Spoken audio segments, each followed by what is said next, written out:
আমি আজি মুখ্য বাগিচা পৰিদৰ্শক লগ ধৰি আমি এখন স্মাৰ্ট পত্ৰ প্ৰদান কৰিলোঁ।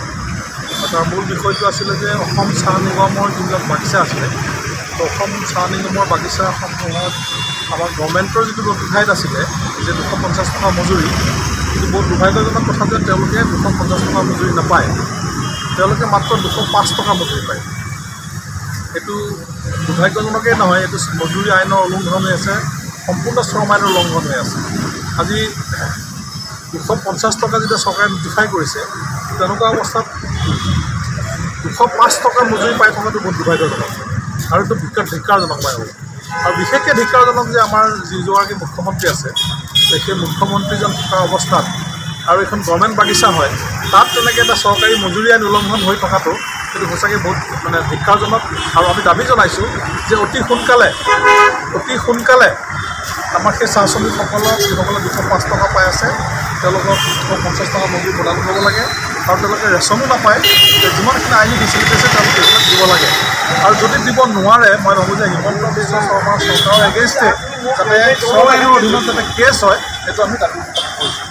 আৰু বাকী হ'ল যে এন্দ্ৰলি যি চাহ বাগিচা আছে, এন্দ্ৰলি চাহ বাগিচাত শ্ৰমিকবিলাকৰ দৰমহা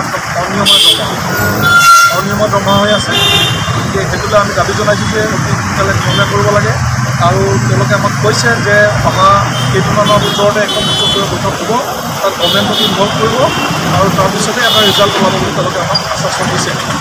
আৰু আনটো হ'ল যে যিবিলাক অনলাইনত যিবিলাক পে'মেণ্ট হৈ আছে এইবিলাক দোকানত, সেই অনলাইন পে'মেণ্ট থকাবিলাকত বহুত বাগানত CSP নাই, ফলত চাহ শ্ৰমিকসকলৰ বিৰাট হাৰাচমেণ্ট হৈ আছে। তেওঁলোকে বহুত দূৰ গৈ পেলাই 20 টকা 25 টকা ভাড়া দি পেলাই আকৌ বেলেগ এটা ATM বা তাত দি পেলাই তেওঁলোকে পইচা উলিয়াব লগা হৈছে।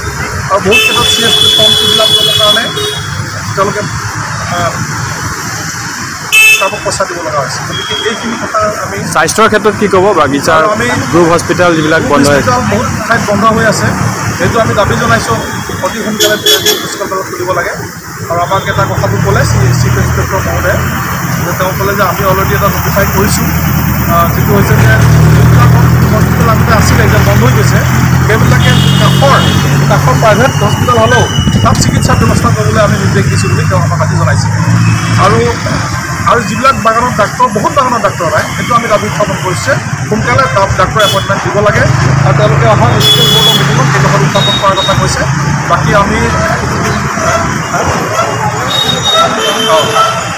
আৰু এণ্ড্ৰইল কোম্পানীৰ কথাটো মই ক'লোৱেই, এই গোটেইখিনি মিলাই। আৰু বাকী আমাৰ যিসকল বিশেষকৈ PFৰ পইচা যিবিলাক খেলিমেলি, এতিয়ালৈকে বহুত বাগানত PFৰ পইচা দিয়া নাই, মানুহ ৰিটায়াৰ হৈ গ'ল, 7 বছৰ 10 বছৰ হৈ গ'ল, বহুত মানুহে ৰিটায়াৰমেণ্টৰ পইচা পোৱা নাই, PFৰ পইচা পোৱা নাই। সেইবিলাকলৈ আমি দাবী উত্থাপন কৰিছোঁ আৰু তেওঁলোকে এইখিনি সকলোখিনি সমাধান কৰি দিয়াৰ প্ৰস্তুত কৰিছে।